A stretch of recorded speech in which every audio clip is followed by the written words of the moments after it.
कई बार संदेह उत्पन्न हो जाता है। आज के साइंस के युग में, विज्ञान के युग में आजकल लोग ये क्वेश्चन करते हैं कि भाई हमारे बाप दादे तो मर गए हैं, अब हम यहाँ उनके नाम से करेंगे तो उन्हें कैसे प्राप्त होगा? आप गलत बात कर रहे हैं, कैसे मिल सकता है उनको? भाई ऐसा है कि आपका कोई अपना अमेरिका में हो और यहां से पैसे भेजो आप, तो अमेरिका में मिल जाता है कि नहीं? लेकिन अमेरिका में पैसा नहीं मिलता। आप यहां से पैसा भेजोगे तो आपका भाई या बेटा अमेरिका में होगा तो उसे पैसा नहीं मिलेगा वहां की बैंक से। आप यहां बैंक में डालोगे ना, यहां की बैंक में, तो उसे वहां प्राप्त हो जाएगा। हाँ या ना? क्यों? आप यहां भेजोगे उसके नाम के अकाउंट में तो वहां उसको प्राप्त हो जाएगा अमेरिका में कि नहीं? हाँ या ना? लेकिन आप पैसा भेजोगे तो उसे पैसा नहीं मिलेगा, उसे डॉलर मिलेगा। हाँ या ना? उसे वहां की करेंसी प्राप्त होगी जो वहां चलती है। जहां यूरो चलता है वहां उसे पैसे का यूरो बन के मिल जाएगा। जहां पाउंड चलता है लंदन में, वहां रुपया का, पैसे का पाउंड बन के उसे प्राप्त होगा। अमेरिका इत्यादि देशों में डॉलर बन के प्राप्त हो जाएगा। हाँ या ना? उसी तरह जब आप यहां से अपने पितरों के लिए कोई कार्य करते हैं, उनके लिए दाल चावल सब्जी रोटी निकालकर किसी गाय को, किसी ब्राह्मण को, भूखे को खिलाते हैं, तो आपके इस पुण्य से उन्हें वह प्राप्त होता है जो उन्हें उस समय आवश्यक होता है। वो भगवान यहां से वहां ट्रांसफर कर देते हैं और उसे वो प्राप्त होता है जो वो चाहता है। जैसे मैं पिछले जन्म में किसी का पिता रहा होऊंगा, यदि मेरा पिछला जन्म कोई रहा होगा तो किसी जन्म में कोई मैं किसी जन्म में यदि पिता रहा किसी बच्चे का, और वो वंश वाले आज भी यदि मेरे नाम से पुण्य करते रहेंगे, मैं तो पितर हो गया ना उनके लिए। भाई जैसे आपके दादा परदादा पता नहीं किस योनि में होंगे, माना कि आपके दादा परदादा किसी भी योनि में होंगे। हाँ या ना? तो जब आप यहां उनके नाम से पुण्य करेंगे तो वो पुण्य उन्हें उस रूप में प्राप्त होगा जिस चीज की उन्हें आवश्यकता है। पुण्य कभी व्यर्थ नहीं जाता। पुण्य या तो आपके पितरों को ट्रांसफर होता है जरूरत होने पर, और जरूरत नहीं होती तो वो आपके नाम पर संचित होता रहता है। जैसे आपके पितरों को अब जरूरत नहीं है तो वो सारा पुण्य आपके खाते पे ही रहेगा, फिर आपके खाते से आपके बच्चों के खाते पर ट्रांसफर होता रहेगा। कहावत सुनी होगी एक आपने, बाढ़ है पूत पिता के धर्मा, माँ बाप के पुण्य प्रताप से बच्चों की उन्नति होती है, तरक्की होती है। यदि कोई बच्चा तरक्की कर रहा है तो ये केवल उसकी पढ़ाई का ही परिणाम नहीं, उसके माता पिता का पुण्य भी उसके साथ चल रहा है, आशीर्वाद भी उसके साथ चल रहा है। तो आपके जीवन में किए गया कोई भी पुण्य हो, 3 जगह जाता है पुण्य, या तो आपके पितरों को, या तो स्वयं आपके पास, या फिर आपके आने वाली पीढ़ी को। चौथी कोई जगह नहीं है। इसलिए जो पुण्य करेंगे वो आपका जैसे बीमा है, LIC, आप जो करते हैं 20 साल तक आप जमा करते हैं, 20 साल बाद जब पॉलिसी पकती है तो आपको उसका बेनिफिट पूरा प्राप्त हो जाता है। उसी तरह जो आप पुण्य करते हैं, यह पुण्य धीरे धीरे धीरे धीरे वह आपको प्राप्त होना ही होना है। अब देखो ना, कुछ लोग होते हैं, एक बच्चा पैदा हुआ एक ही तारीख को, माना कि 10 अप्रैल को 2 बच्चे पैदा हुए फॉर एग्जाम्पल। एक बच्चा पैदा हुआ अमीर के यहाँ, अमीर मतलब धनवान के यहाँ, एक बच्चा पैदा हुआ गरीब के यहाँ। अब दोनों बच्चे पैदा हुए, पर पैदा होते ही एक बच्चा अमीर हो गया, एक बच्चा गरीब हो गया। ऐसा है? एक बच्चा फुटपाथ पे पैदा होता है और एक बच्चा बड़े बड़े धनवानों के घर पैदा होता है। एक बच्चा पैदा होता है तो चांदी के झूले में उसे झूला झुलाया जाता है, सोने की चम्मच से उसे दूध पिलाया जाता है। और एक बच्चा पैदा होता है तो उसे लकड़ी का झूला नसीब नहीं होता, उसकी मैया साड़ी इस पेड़ से उस पेड़ में बांध देती है और साड़ी का झूला बना के झुलाती है। हाँ या ना?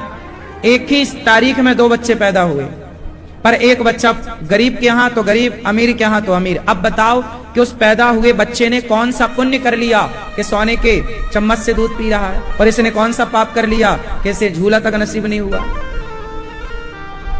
अभी दोनों बच्चे पैदा हुए हैं, पर एक पैदा होती गरीब और एक अमीर हो गया। क्यों हो गया? इन बच्चों ने तो अभी कोई पाप और पुण्य किया ही नहीं, पैदा ही हुए हैं ना अभी, पर पैदा होते ही सुख दुख नहीं प्राप्त होने लग गया। हाँ या ना?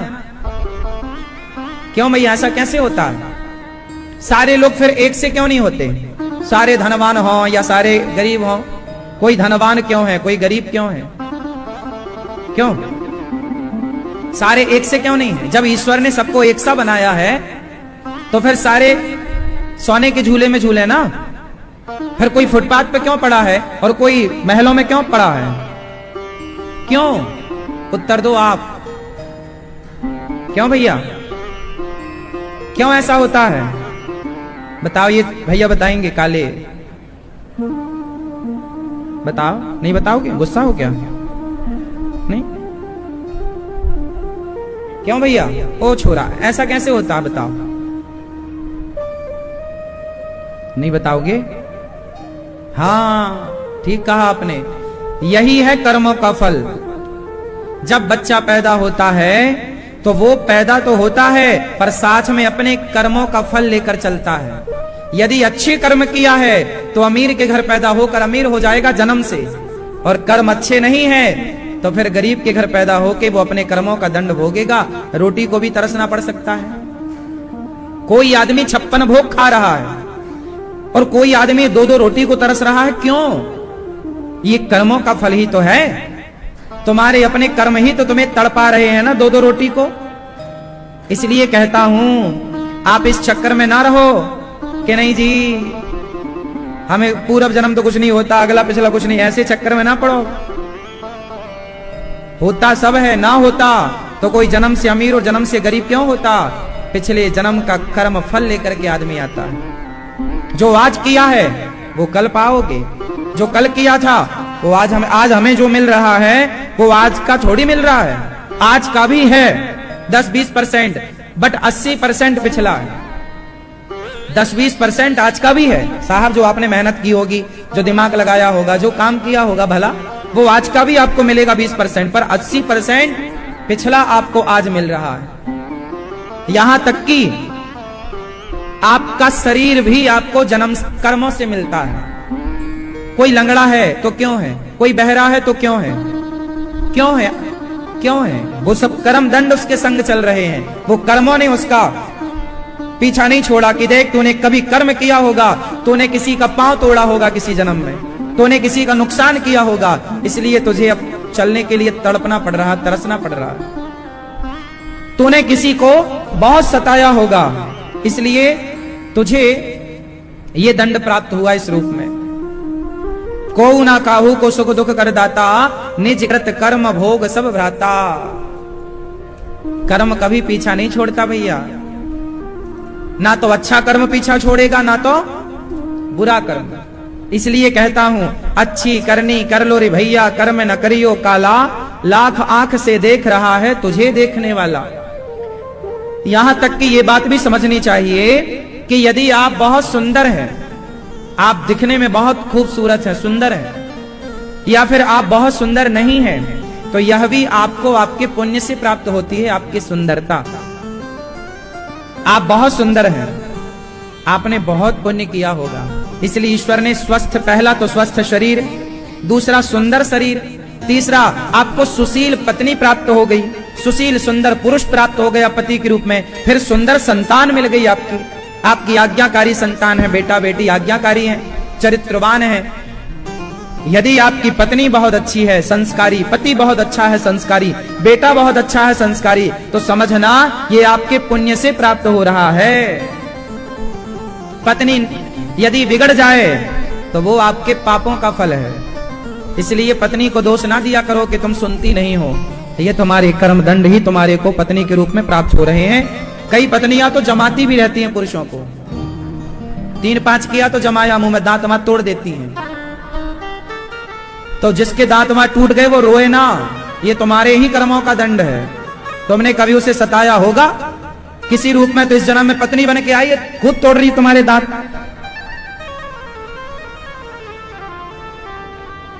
बेटा तुम्हारा बहुत अच्छा है, पांव दबाता है, मतलब तुमने पुण्य किया है। और तुम्हारा बेटा डंडे से तुम्हें मारता है तो रोया ना करो कि बेटा मारता है। तुमने कभी किसी जन्म में किसी को सताया होगा तो वही व्यक्ति तुम्हारा बेटा बन के आ गया है। अब वो तुम्हें सता के अपना हिसाब किताब नील कर रहा है। बोलो हाँ या ना? ये कर्म भूमि है ना मेरी माँ। ये संसार को कर्म भूमि कहा गया है। कौन सी भूमि है? जोर से, कर्म भूमि है ये। यहां कर्मों का ही मिलना है।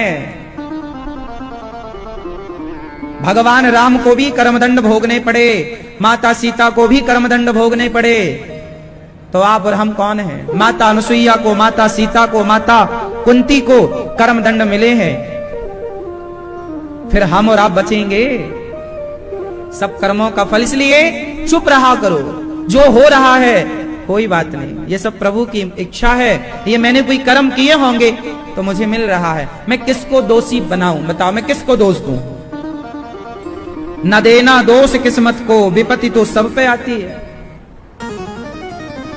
न देना दोष किस्मत को, विपत्ति तो सब पे आती है।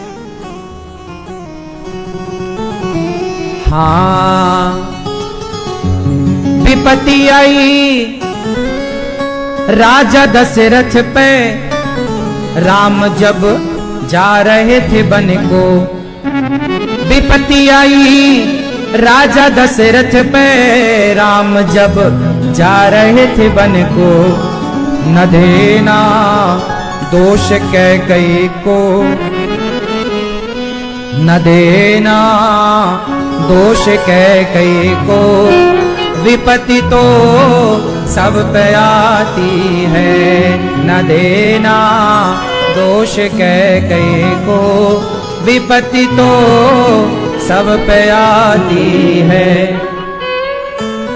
विपत्ति आई अंधा अंधी पे, लाल श्रवण सा पाया है। अंधा अंधी श्रवण के माता पिता। विपत्ति आई अंधा अंधी पे, लाल श्रवण सा पाया है।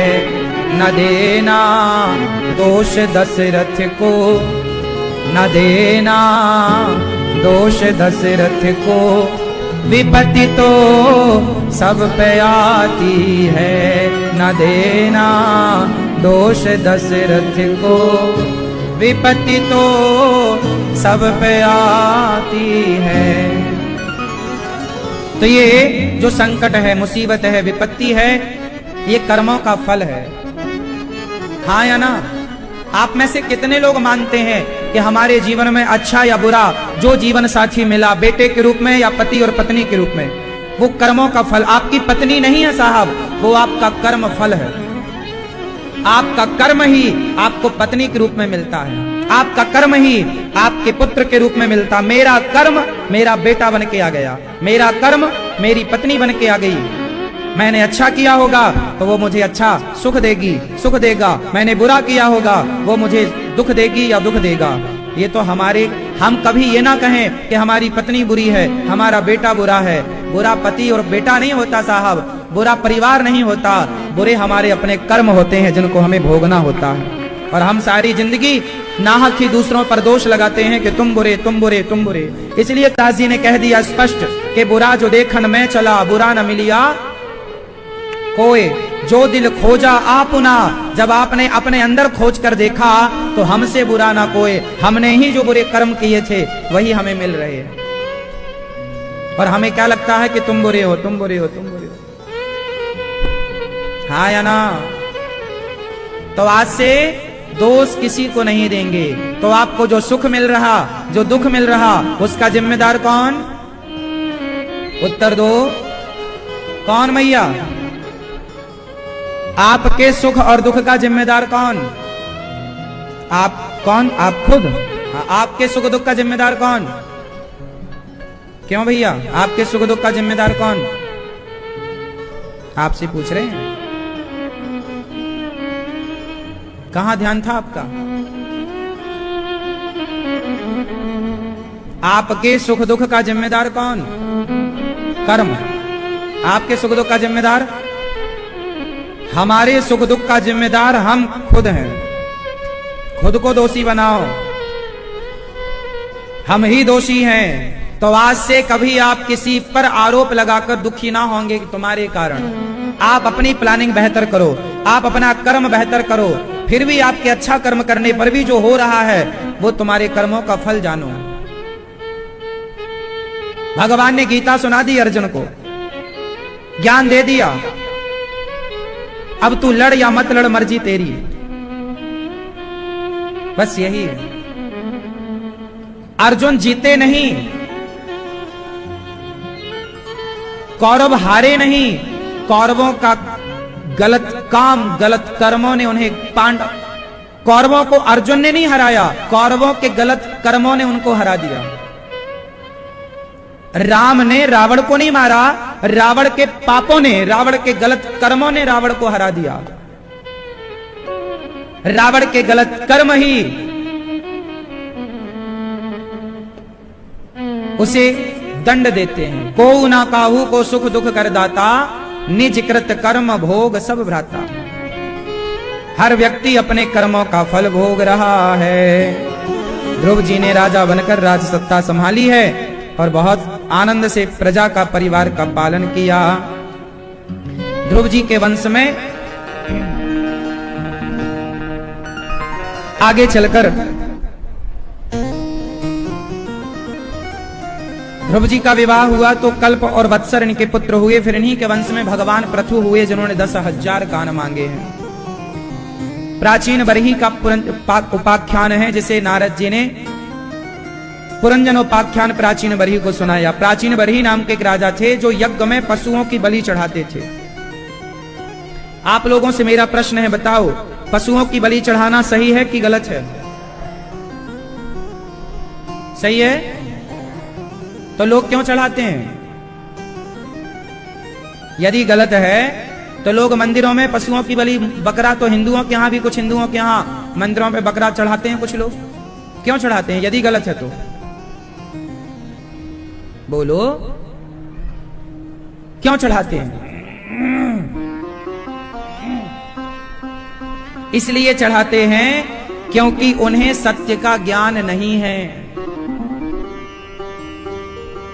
बकरा चढ़ाना मंदिरों में ये मनमाना आचरण है।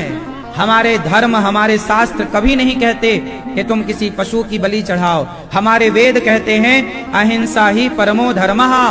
अहिंसा मतलब किसी की हत्या ना करना अहिंसा है, और किसी को मार देना ये हिंसा है। तो किसी की हत्या ना करो, यही हमारे वेद कहते हैं। किसी को मत सताओ, किसी को बेवजह मत मारो, यही अहिंसा है।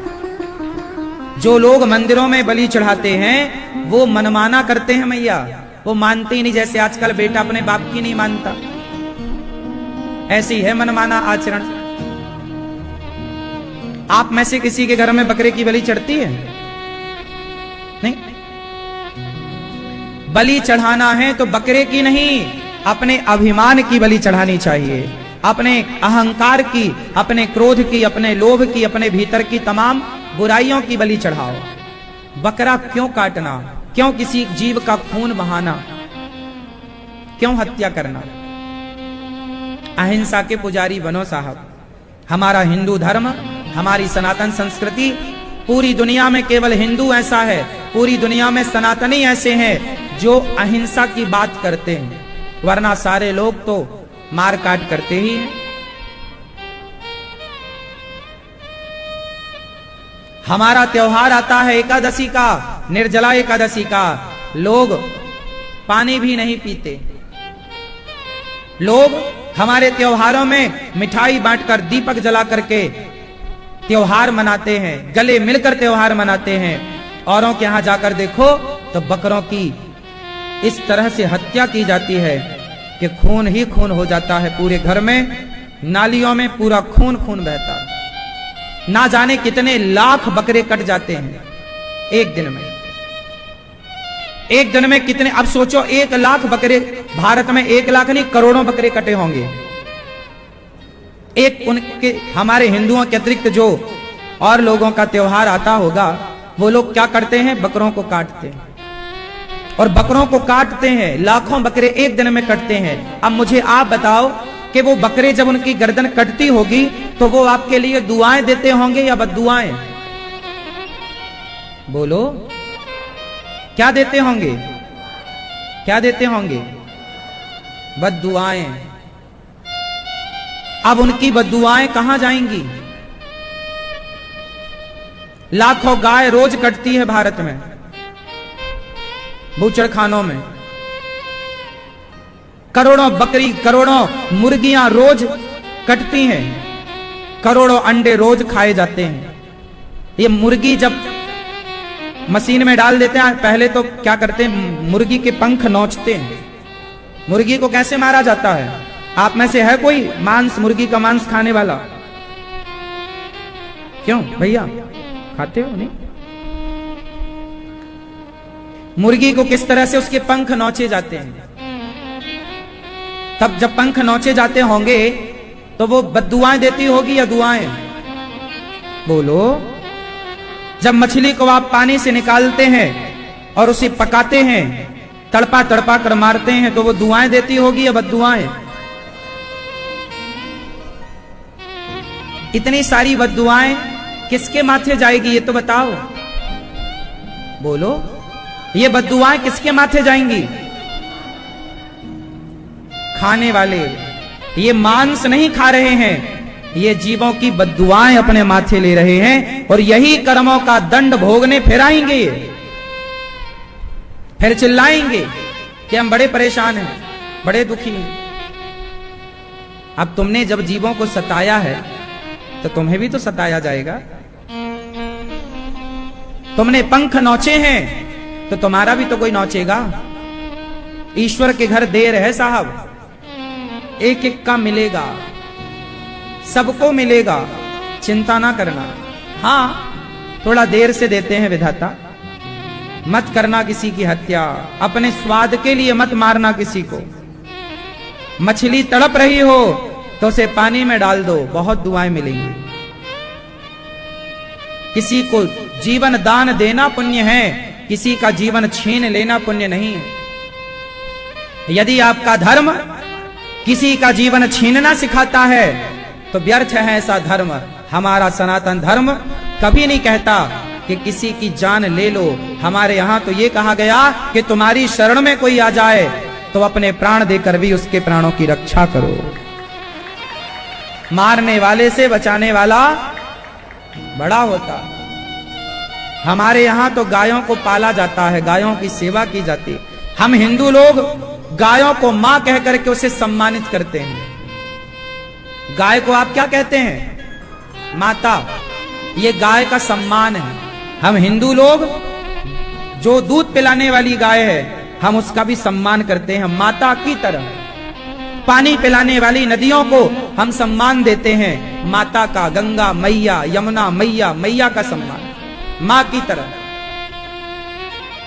हाँ या ना? हम लोग पेड़ पौधों को, छाया देने वाले पेड़ पौधों को सम्मान देते हैं, जल देकर और उनके नीचे दिया जलाकर उनको हाथ जोड़कर प्रणाम करते हैं। हम हिंदुओं को देखो, तुलसी को प्रणाम किया जाता है, वट वृक्ष को प्रणाम किया जाता है, आंवले को प्रणाम, आंवले की पूजा होती है साल में एक बार। मैया लोग आंवला नवमी को पूजा करती हैं। पीपल की, वट की पूजा होती है। ये सम्मान नहीं है?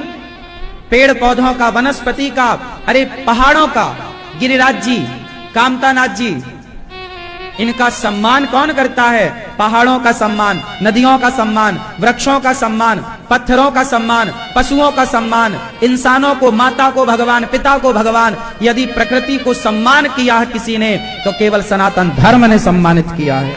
आप देख लो, बताओ हिंदू धर्म में किसका सम्मान नहीं है? किसका सम्मान नहीं है बताओ? हमारे यहां मछली को भगवान माना जाता, हमारे यहां मत्स्य भगवान होते हैं।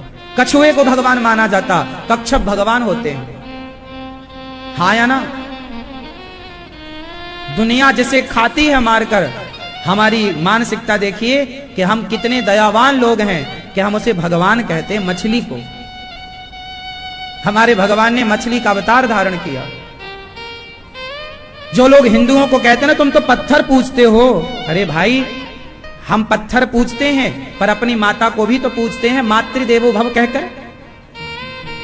हम जड़, पत्थर होता है जड़, पत्थर होता है जड़, और मां होती है चैतन्य, मछली होती है चैतन्य। हम हिंदू ही ऐसे हैं जो जड़ से लेकर चैतन्य तक, चैतन्य से लेकर जड़ तक सब में भगवान का दर्शन करते हैं। चाहे जड़ हो चाहे चेतना वाली वस्तु हो, सबको सिया राम मैं सब जग जानी। करहूं प्रणाम जोरी जुग पानी, सर्वम खलविदम ब्रह्म।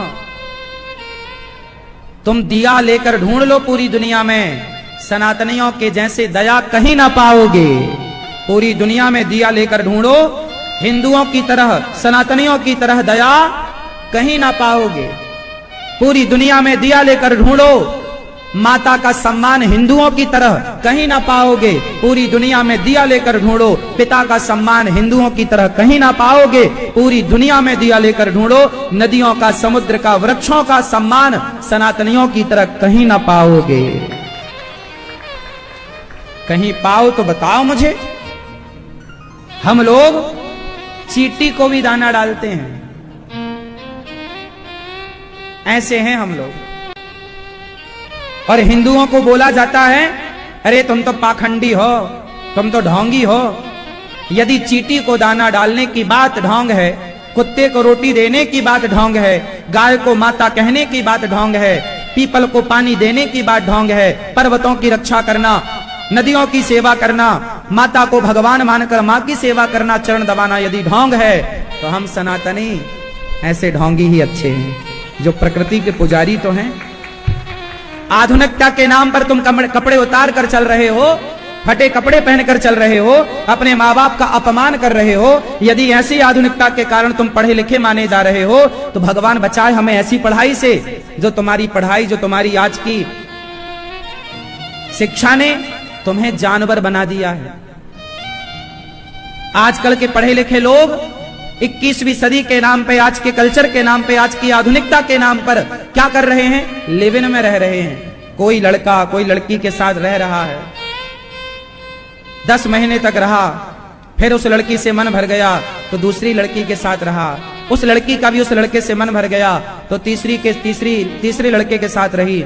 ये जो कल्चर आपने अपना लिया, ये जानवरों का है। हमारे देश में कुत्ता बिल्ली ना लिव इन में रहते हैं।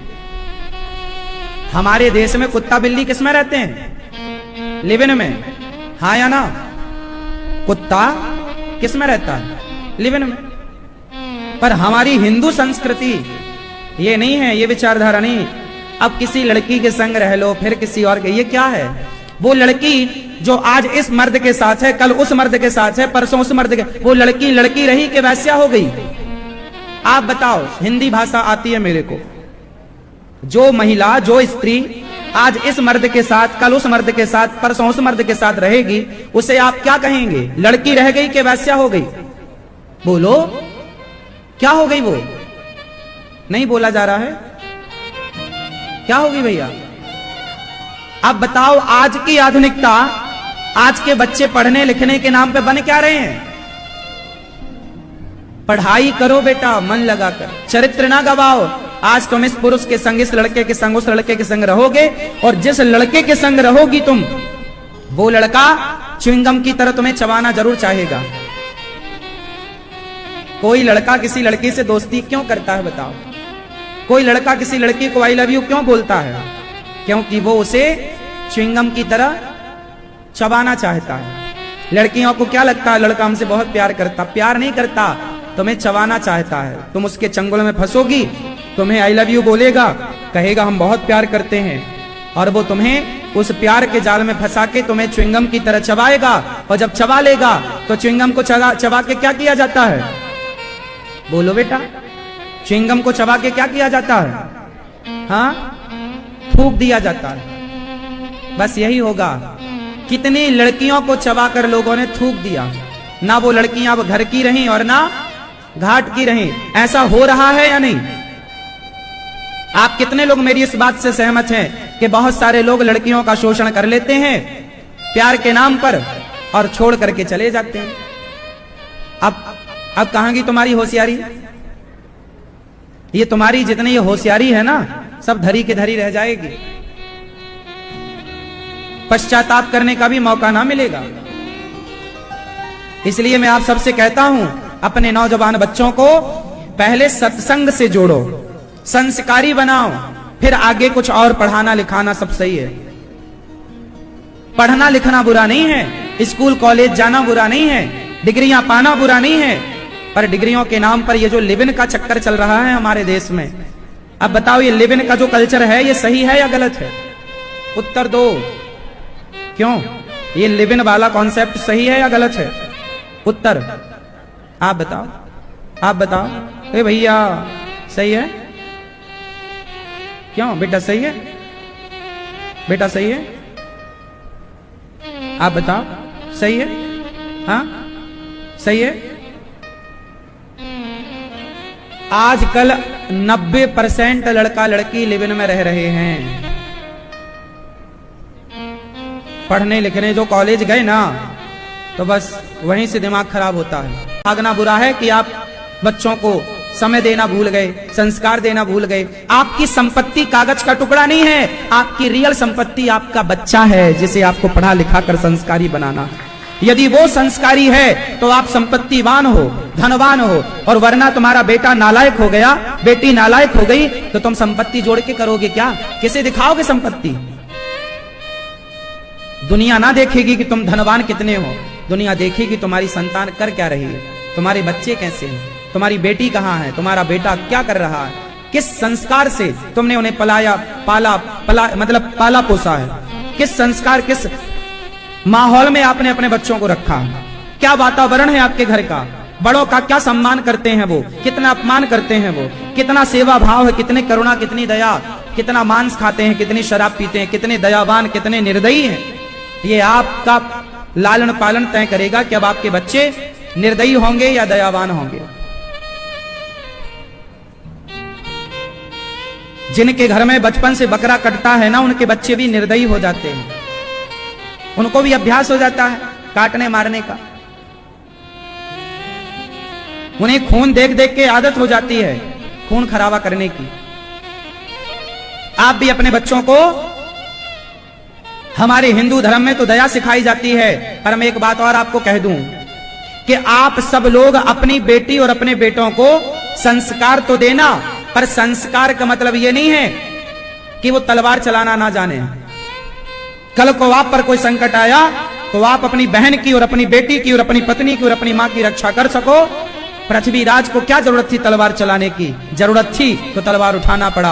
आप अपने बच्चों को शिक्षा देना कि बेटा दया करो, दया करो, दया करो, पर जरूरत पड़ जाए कोई ना माने तो फिर तलवार चलानी भी आनी चाहिए। अपनी बेटियों को झांसी की रानी भी बनाना और शिवाजी भी बनाना, जरूरत पड़ने पर वो आत्मरक्षा कर सकें।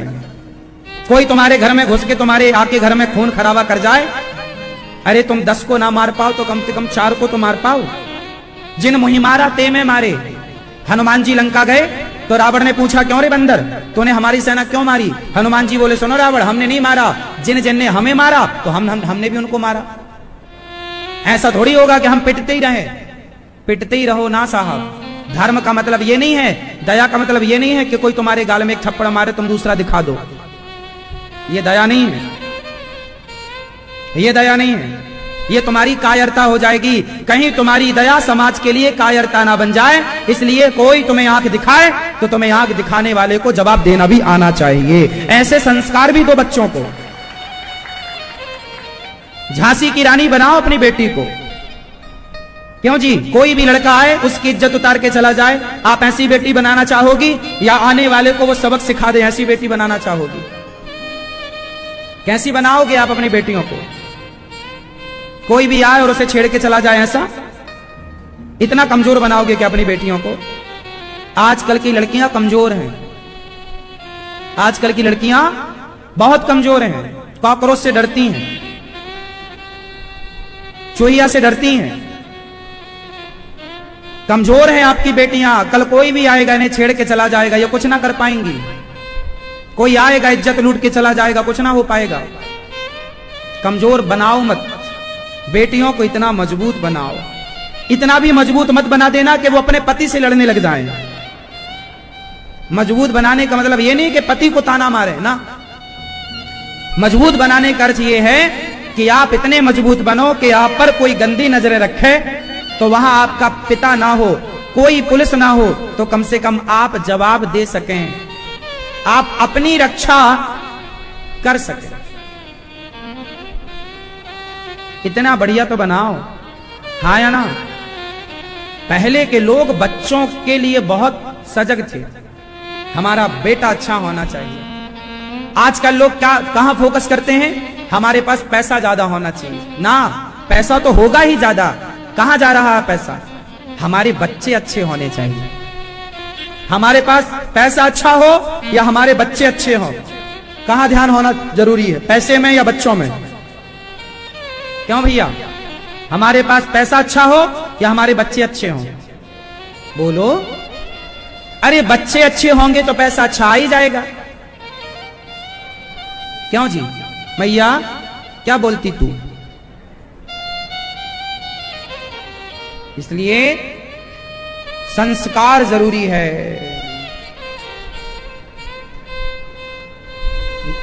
इसलिए किसी भी यज्ञ में पशुओं की बलि नहीं चढ़ाना है, कोई भी मंदिर में पशुओं की बलि नहीं। मांसाहार दूर करिए, शुद्ध शाकाहारी बनिए। जो खाने को मिला है ईश्वर ने दिया, दाल चावल सब्जी रोटी, किसी का खून बहाकर हम अपना स्वाद क्यों लें? हम क्यों मछली खाएं, क्यों मुर्गा खाएं, क्यों अंडा खाएं? हम दाल चावल सब्जी रोटी हलवा पूड़ी पकवान खाएं। खाने को है हमारे यहां, हम क्यों किसी की हत्या करें, किसी की बद्दुआएं लें माथे पे? क्यों मेरी मां? प्राचीन बरही को दिव्य ज्ञान दिया, पुरंजनोपाख्यान पुरंजन पुरंजनी छे। ये शरीर में जीव जो है यही पुरंजन है और परमात्मा विज्ञात है। और अविज्ञात ने बहुत समझाया पुरंजन मत जा, पर ये जाकर के नवद्वारे पुरे देही नवद्वार के देह में फंस गया और बुद्धि ने जैसा नचाया वैसा नाचा। अंत में भगवान की शरण में जब जाएगा जीव, तब उसका उद्धार होगा, वरना ये जन्म मृत्यु में उलझा रहेगा। मनु जी महाराज कपिल नारद जी के दिव्य ज्ञान से प्राचीन बरही का दिव्य ज्ञान बढ़ा, भगवत प्राप्ति उन्हें हुई। प्रिय इनके वंश में आगे चल के मनु जी के पुत्र दूसरे हुए प्रियव्रत। प्रियव्रतो भागवत आत्मा रामः कथम मुने ग्रहे रमत यन्मूलः कर्म बंधा पराभवा। प्रियव्रत जी का विवाह विश्वकर्मा की पुत्री वरिष्ठमती से हुआ। इन्हीं के वंश में फिर नाभि फिर अंग भगवान ऋषभदेव जी हुए, 100 पुत्र हुए ऋषभदेव जी के। सबसे बड़े का नाम हुआ भरत। भरत जी गंडकी नदी के तट पर तपस्या करने गए, उनका मन एक मृग में लग जाने से उनको मृग बनना पड़ा। आखिरी समय आपका मन जहां होगा वही आपकी गति होगी। क्यों मैया? आपकी फोटो खिंच रही है, कैमरा वाला सामने खड़ा है, उस समय आपका जैसी पोजीशन होगी वैसी फोटो क्लिक हो जाएगी। आप हंस रहे हैं तो हंसती फोटो आएगी, रो रहे हैं तो रोती फोटो आएगी, हाँ या ना? उसी तरह जब आपकी मृत्यु होती है तो मरते समय यमराज आपके मनस्थिति की फोटो लेते हैं। आपके मन में आखिरी क्या चल रहा है भाई ये बताओ। जब किसी को फांसी की सजा होती है तो उसकी आखिरी इच्छा पूछी जाती है कि नहीं? क्यों? कोई मरने वाला हो तो उसकी आखिरी इच्छा पूछी जाती है कि आपकी अंतिम इच्छा क्या है। और अंतिम बयान और अंतिम इच्छा का बहुत महत्व होता है, हाँ या ना? मैया, ओ मेरी प्यारी मैया, पीछे वाली मां, सुन रही हो मेरी मां? अंतिम बयान अंतिम इच्छा का बहुत महत्व होता है, ये बात आप मानते हैं कि नहीं? उसी तरह जब आप मरने लगेंगे उस समय आपकी जो अंतिम इच्छा होगी वह अंतिम इच्छा को यमराज जी नोट करते हैं कि जब आप मरे थे उस समय आपकी आखिरी इच्छा क्या थी। तो किसी की क्या इच्छा होती है, जैसे डॉक्टर ने बोला आप तो ये मर जाएंगे, तो बूढ़ा आदमी रोता है, भैया सबको बुलाओ, पोता को बुला लो, पोती को बुलाओ, बेटे को बुलाओ, सबको बुलाओ। सबको देखता देखता तय हो जाता है। तो यमराज जी कैप्चर करते हैं इसका आखिरी समय मन परिवार में रहा तो यमराज जी उसे बाद में उसी परिवार का कुत्ता बना के भेज देते हैं, जाओ तुम्हें परिवार की बहुत चिंता थी, कुत्ता बन के परिवार में रहो। तो आजकल जो बड़ी बड़ी गाड़ियों में कुत्ते घूम रहे हैं, कौन है ये सब तुम्हारे पूर्वज हैं जिनका ध्यान बहुत था, तो वो तुम्हारे घर के कुत्ते बन के आए हैं।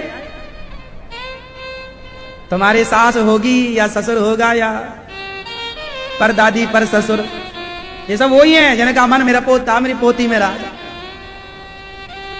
और जिसका मन आखिरी में पैसे में होता है, मेरा पैसा वहां है, कैसे आएगा पैसा पैसा पैसा, पैसा कहां है बेटा, पैसा पैसा करते करते मर गए। तो यमराज जी ने फोटो खींच ली,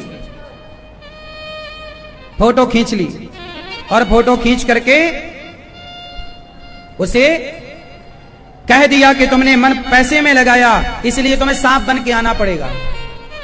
इसलिए आपने ध्यान दिया होगा, जहां पुराने लोग धन धान्य गाड़ के जाते थे और बिना बताए मर जाते थे, तो वो वहीं गुडरी मार के बैठ जाते थे। क्यों? आप लोगों ने मैया कुछ गाड़वाड़ तो नहीं रखा? क्यों? कुछ दीवारों में नहीं, जमीन अमीन में? मैया आपने कुछ गाड़वाड़ तो नहीं रखा? बता देना, वरना सांप बनोगी। गड़ा है इनका, आपको पता है? आपने खोद लिया होगा, अब कहां गड़ा जब पता है तो। पहले के लोग ना, जमीन में बैंक थी नहीं पहले, तो पहले के लोग सारा धन कहां गाड़ देते थे, और जमीनों में गाड़ के ना, और अचानक यदि मर गए तो बिना बताए मर गए, वो गड़ा का गड़ा रह गया। फिर उनका ध्यान कहां रहता था? मेरा पैसा वहां धन, वहां धन, वहां धन, धन धन करते धन करते हो गया निधन, तो बन गए सांप। मैया आप लोगों ने कुछ गाड़ रखा जमीन में? नहीं नहीं, सही बता, 2-4 किलो सोना नहीं? भैया आप लोगों ने को गाड़ा नहीं? दादाजी आप अपने घर के बुजुर्गों से पूछ लेना, कुछ गाड़ा वाड़ा हो तो बता दें, वरना काहे फिजूल में सांप बनना पड़े। भैया आपने कुछ गाड़ा है? नहीं? अपने बच्चों को ही बता देना, हमें मत बताना।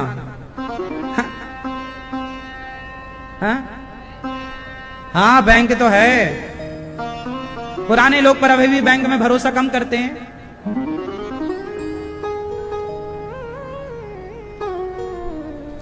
तो कुल मिलाकर के जिसका मन धन में होता वो क्या बनेगा?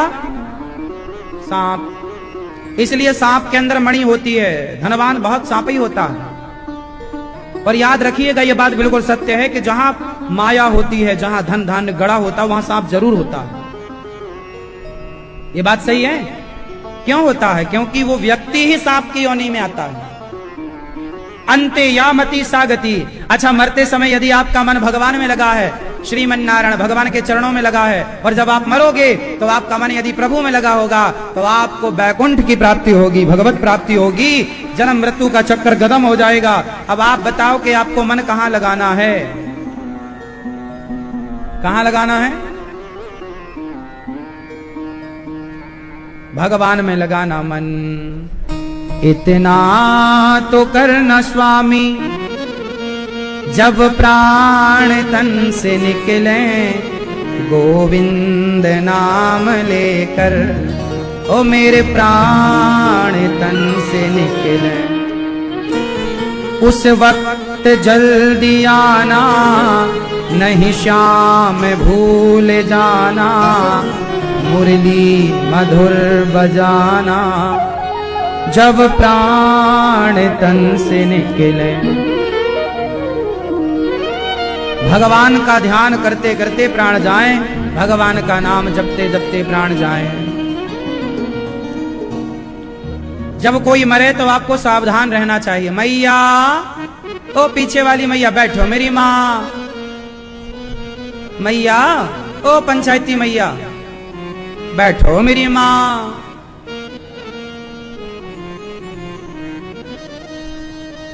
अच्छा देखो, मरते समय बहुत सावधान रहना चाहिए।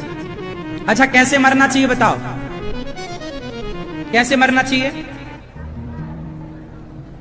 मरते समय भगवान का चित्र सामने हो, हाथों में माला हो, मुख में तुलसी का दल हो, और नाम जपते हुए श्रीमन नारायण श्रीमन नारायण। कानों से भगवान का नाम सुनो, जिह्वा से भगवान का नाम बोलो, श्रीमन नारायण। मरते समय सब प्रपंच हटाओ, बेटा बेटी परिवार, और शांत चित्त से श्रीमन नारायण। हे प्रभु, अपने चरणों में स्थान दीजिए, कोई कामना ना हो, निष्काम हो जाओ। अब सारी कामनाएं त्याग दो, अब कोई कामना मत रखो। केवल प्रभु को पाओ श्रीमन नारायण। यदि भगवान का नाम लेते मरोगे तो तर जाओगे। इसलिए मरते समय घर वालों को चाहिए कि आप लोग ना, तुम्हारे दादा, तुम्हारी दादी, तुम्हारी माँ, तुम्हारा पिता जब मरे तो रोने मत बैठ जाना। ये मैया घर वाले ना रोते पहले हैं। अभी आप मरे नहीं हो, बूढ़ा आदमी बिस्तर पे लेटा है, पता बस चल जाए कभी आखिरी सांसें चल रही है, सबको फोन, हाँ आओ मर रहे हैं, आओ आओ आओ, आओ। सबको फोन लगा के निमंत्रण दे देंगे, फिर सारे लोग आएंगे, आपको हिलाएंगे, भैया जरा हमें पहचानो। कोई पांव पकड़े, भैया हमें पहचानो। अब वो आदमी मरे के तुम्हें पहचाने? हाँ बताओ, उसे शांति से मरने भी नहीं दे रहे हैं ये दुनिया वाले।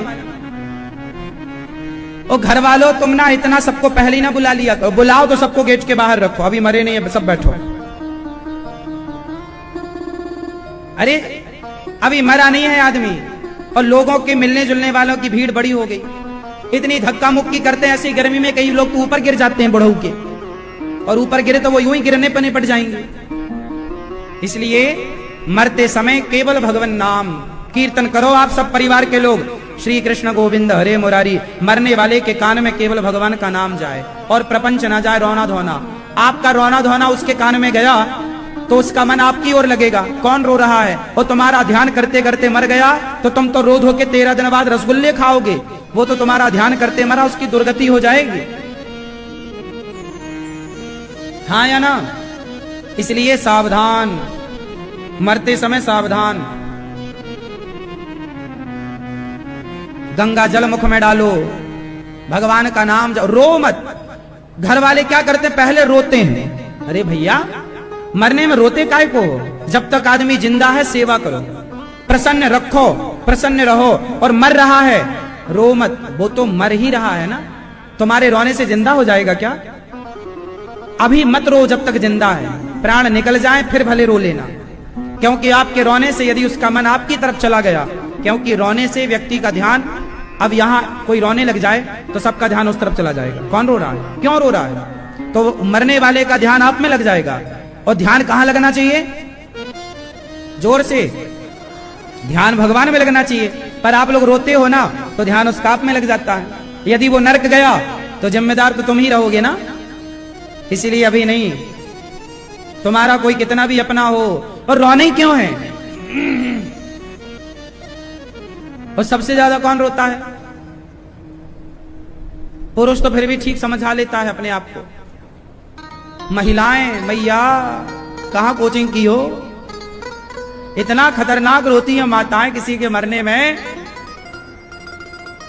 ऐसे रोती हैं बड़े सुर और ताल और राग से, हे भैया कहां चले गए, ये रोती कम है, ऐसा लगता कॉमेडी चल रही है, सुनने में हंसी आती है।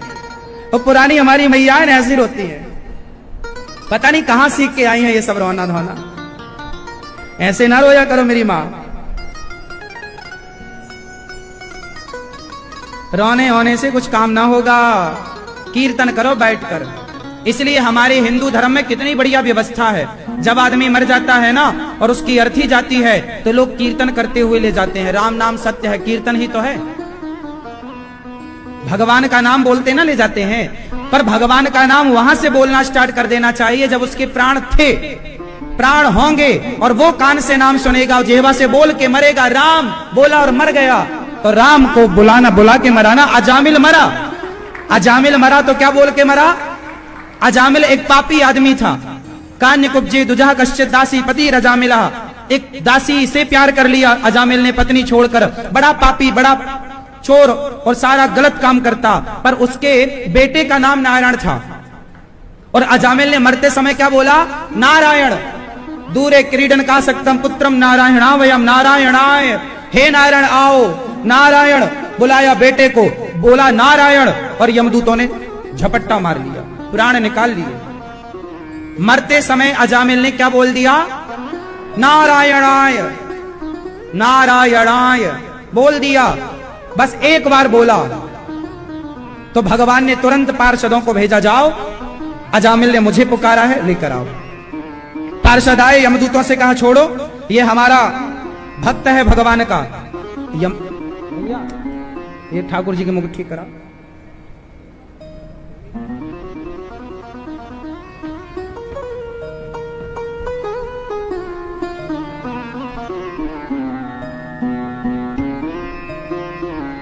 नारायणाय, क्या बोला?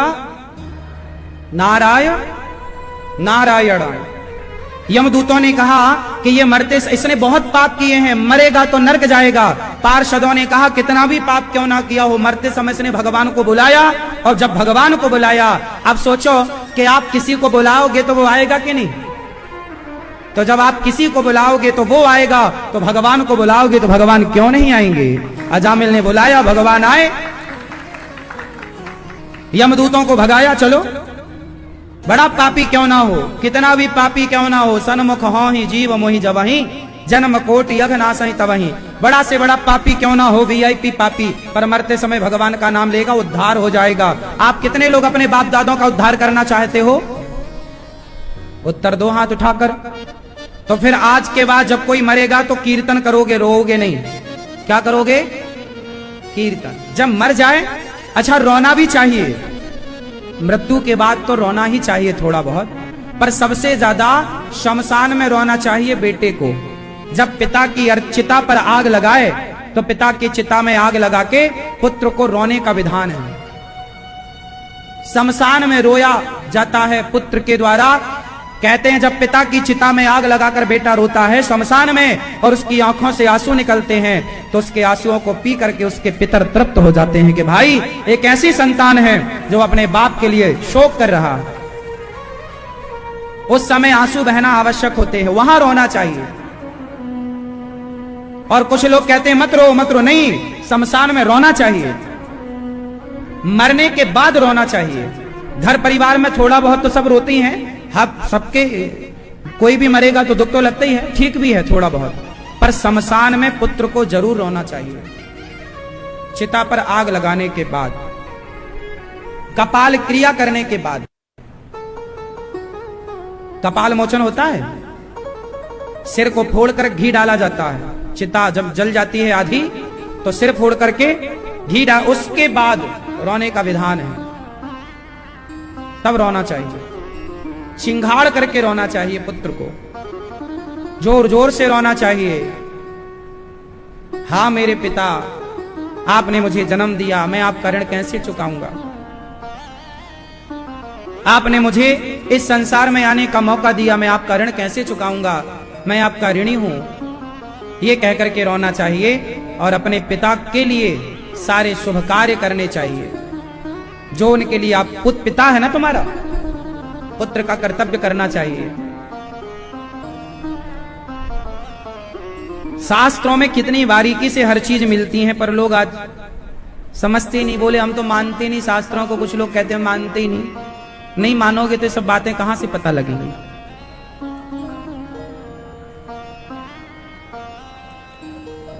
पिता का संस्कार करने के बाद हर वर्ष उस तिथि पर, पिता की तिथि पर, आपको कोई ना कोई घर में दान पुण्य करना चाहिए, गया श्राद्ध करना चाहिए, तर्पण करना चाहिए। पिता के नाम से भागवत जी का पाठ, भागवत जी सुनवाओ अपने पिता को। शुभ कार्य करना चाहिए, हर पुत्र का ऋण है, धर्म है। क्या धर्म नहीं है आपका कि आप अपने पिता के लिए कार्य करें? और सुनो, अब मुझे आप लोग ये बताओ कि पिंडदान, तर्पण, श्राद्ध कौन करे? जैसे किसी के 4 बेटा है, तो 4 बेटा में कौन सा बेटा श्राद्ध करे? बताओ, कौन से बेटे को तर्पण करना चाहिए, पिंडदान करना चाहिए, गया श्राद्ध करना चाहिए? आप लोगों को जितना पता है पहले आप बताओ, किसको करना चाहिए? जोर से, सबसे बड़े को। ऐसा आप लोगों ने सुन रखा है? यदि आपने ये सुन रखा है तो आपने आधा सुन रखा है, ये आधा ज्ञान है। अब पूरा सुनो। यदि 4 भाई हैं आप लोग, या 3 भाई हैं आप लोग, या 2 भाई आप लोग, या 10 भाई हैं आप लोग, यदि आप लोग चारों का चूल्हा एक है, चारों एक साथ खाते हो, एक घर में रहते हो, तब तो तुम 4 भाई हो ना, वो चारों एक हो, एक चूल्हे पर तुम्हारा खाना बनता है, भोजन बनता है, तो बड़ा भाई करेगा तो चलेगा, पर तुम सबका बंटवारा हो चुका है। तुम अलग अलग हो तो फिर तुम 4 भाई हो तो तुम चारों को अपने पिता का तर्पण करना चाहिए, श्राद्ध करना चाहिए चारों को। बड़ा भी करे, मझला भी करे, संझला भी करे ना, तो बड़ा ही क्यों करेगा, तुम भी तो करो। तुमने क्या किया अपने बाप के लिए? भाई सारी संपत्ति तो बाप की बड़े ने ली नहीं, सब में तो बांटी गई है ना। जब संपत्ति चारों में बांटी गई है तो बाप को पानी भी तो चारों देंगे। हाँ, यदि तुम चारों एक चूल्हा में खाते हो, मतलब तुम्हारा बंटवारा नहीं हुआ, एक चूल्हा में खाते हो, तब तो तुम एक करोगे, चलेगा। बात समझ में आई? बड़ा भाई तब करेगा जब चारों का परिवार एक हो, मतलब एक चूल्हे पे तुम्हारी रोटी बनती हो। तो एक चूल्हे की रोटी यदि है तो वो एक चूल्हे की रोटी ही कोई बड़ा भाई जाएगा और एक चूल्हे की रोटी बनी किसी ब्राह्मण को, किसी गाय को, किसी कन्या को खिलाएगा, उससे उसके पितर तृप्त हो जाएंगे। परंतु तुम्हारे अब चूल्हे 4 हो गए हैं। चूल्हे कितने हो गए? 4 भाई हो ना, तो बंटवारा हुआ तो चूल्हे कितने हो गए? तो 4। तो चारों के घर से बाप की रोटी निकलनी चाहिए कि नहीं?